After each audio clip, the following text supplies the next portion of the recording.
Assalamualaikum warahmatullahi wabarakatuh. Perkenalkan, kami berdua dari kelas 11-3 melakukan remedial. Di sini, perkenalkan nama saya Sinta Novita. Perkenalkan, nama saya Maulida Priyanti. Akan menjelaskan tentang Dark Age. Dark Age merupakan zaman kegelapan. Zaman kegelapan ilmu yang terjadi pada tahun 476 sampai 800 Masehi. Zaman ini terjadi karena agama Katolik terhadap kekaisaran dan perkembangan kebudayaan. Pada zaman ini, bangsa Romawi sangat sibuk pada keagamaan sehingga ilmu atau iptek dilupakan. Dan pada zaman ini pula, pemerintahan, hukum itu diatur oleh majelis gereja, bukan secara demokrasi. Lalu, Dark Age ini terjadi di Eropa, dan ada dua negara yang tidak terkena Dark Age, yaitu Portugis dan Spanyol. Akibat tidak terjadi The Dark Age, dua negara ini bebas melakukan mencoba memonopoli mencari rempah-rempah, karena kan di negara lain masih terjadi zaman kegelapan, ilmu-ilmu belum berkembang. Jadi dua negara inilah yang sangat bisa untuk mencoba menguasai atau mencari cara untuk memonopoli perdagangan. Lalu yang kedua ada Konstantinopel. Konstantinopel adalah hubungan antara bangsa Eropa dengan Sultan Muhammad Al-Fatih. Siapa sih Sultan Muhammad Al-Fatih? Ia merupakan penguasa di pelabuhan Istanbul. Ia menutup jalur perdagangan untuk bangsa Eropa, sehingga bangsa Eropa tidak bisa melalui jalur itu untuk mencari rempah-rempah.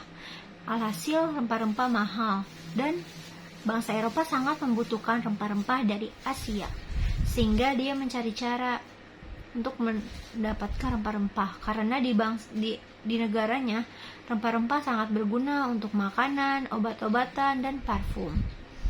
Oleh karena itu, bangsa Eropa mencari cara, yaitu melalui jalur laut.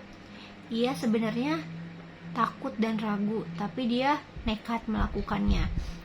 Karena di bawah laut, menurutnya banyak mitos-mitos yang belum ia ketahui. Tapi karena dia sangat membutuhkan rempah-rempah, alhasil dia memberanikan diri untuk melalui jalur laut. Lalu yang ketiga, saya akan membahas tentang VOC. VOC berdiri pada tahun 1602. Pada saat itu, bangsa Portugis dan Spanyol melakukan penjelajahan, yaitu pada saat penjelajahan, ia menemukan satu pulau, yaitu Pulau Maluku. Ia menemukan rempah-rempah, salah satunya yaitu cengkeh dan pala. Pada kala itu, cengkeh dan pala merupakan rempah-rempah yang sangat langka. Mereka ingin sekali memonopoli, karena langka dan harganya pasti akan mahal. Lalu, pada tahun 1799, VOC bubar karena uang kas kosong dan karena korupsi. Mengapa dia korupsi? Karena ada hak oktroy. Hak oktroy ini hak istimewa untuk Belanda, yaitu ia dibebaskan mencetak uang sendiri, mengadakan perang dengan raja-raja setempat, lalu membentuk angkatan perang sendiri dan mencetak uang sendiri. Maka dari itu VOC korupsi. Lalu kas kosong VOC itu terjadi karena ada dua perang besar, yaitu di Aceh dan di Ponegoro. Akibat dua perang tersebut, Mataram pecah, yaitu Yogyakarta, Surakarta, dan Solo. Lalu alhasil berjalannya waktu, pada tahun 1830 adanya kultur stel, yaitu kerja tanam paksa. Tanam paksa ini untuk mengisi uang kas yang kosong tadi. Nah, pada tahun 1870 uang kas sudah mulai terisi dari uang-uang tanam paksa. Ini saya akan menjelaskan tentang kultur stem cell atau tanam paksa dan pergerakan nasional.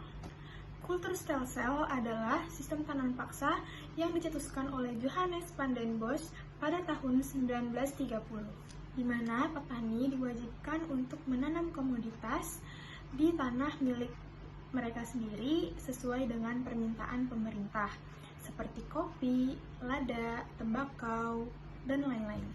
Ada beberapa dampak positif dari sistem tanam paksa terhadap aspek perkebunan. Yang pertama adalah beberapa komoditas ekspor diperkenalkan dan mengalami perluasan, yakni kopi, teh, lada, kayu manis, dan lain-lain. Yang kedua yaitu jumlah produksi dan ekspor tanaman semakin meningkat. Yang ketiga yaitu dengan masuknya pengetahuan dan alat perkebunan dari barat, jadinya petani dapat mengetahui teknologi budidaya tanaman baru. Yang keempat adalah masyarakat dapat mengenal sistem perkebunan yang lebih komersial. Pada tahun 1870 sampai 1900, Belanda menerapkan sistem perekonomian yang disebut juga sebagai sistem ekonomi liberalisme. Belanda memberi peluang untuk modal swasta mengusahakan kegiatan ekonomi di Hindia Belanda, dan tentunya itu sangat menguntungkan bagi kolonial Belanda. Pada tahun 1870, pihak Belanda atau pemerintah Belanda membuat undang-undang agraria atau disebut sebagai Agraris C-Wet.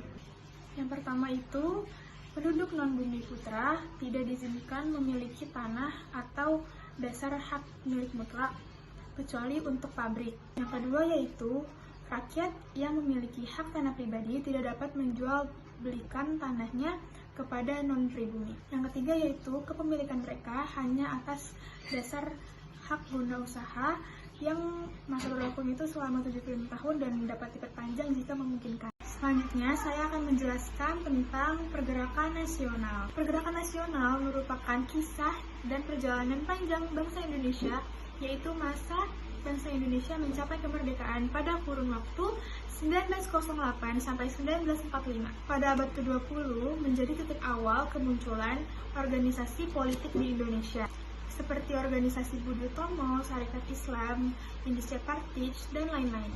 Di sini saya akan menjelaskan 3 organisasi. Yang pertama itu organisasi Budi Utomo.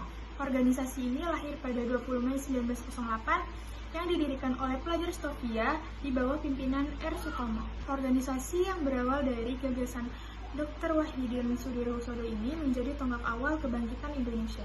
Ia menyerukan untuk membentuk organisasi yang mengangkat derajat bangsa di depan para mahasiswa. Lalu Sutomo tertarik dengan ide tersebut dan membangun Budi Utomo di Batavia pada 20 Mei 1908. Dan organisasi ini berakhir pada 1935 ketika bergabung dengan Parindra. Yang kedua adalah Sarekat Islam. Organisasi ini didirikan oleh Haji Samanhudi di Solo pada 16 Oktober 1905. Organisasi ini diganti nama menjadi Sarekat Dagang Islam atau SDI, yang bertujuan untuk menggalang kerjasama dengan pedagang Islam demi memajukan kesejahteraan pedagang Islam Bumi Putra. Samanhudi dan Djokroaminoto kemudian mengganti organisasi ini menjadi Sarekat Islam agar organisasi ini tidak hanya terfokus pada pedagang.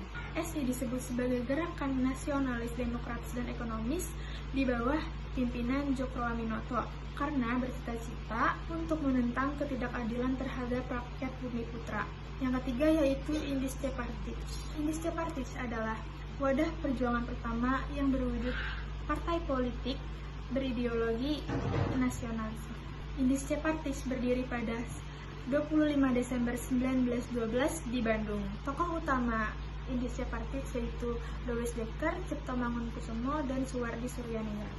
Ideologi IP adalah nasionalisme yang bertujuan untuk mencapai kemerdekaan tanah air Hindia dari pemerintah kolonial. Nama IP semakin terkenal ketika terlibat dalam Komite Bumi Putra yang menentang diadakannya perayaan 100 tahun kemerdekaan Belanda atas Prancis pada tahun 1913. Tujuan dibentuknya Komite Bumi Putra yaitu memperjuangkan kebebasan berpendapat serta adanya majelis permusyawaratan yang menyuarakan kepentingan rakyat Hindia.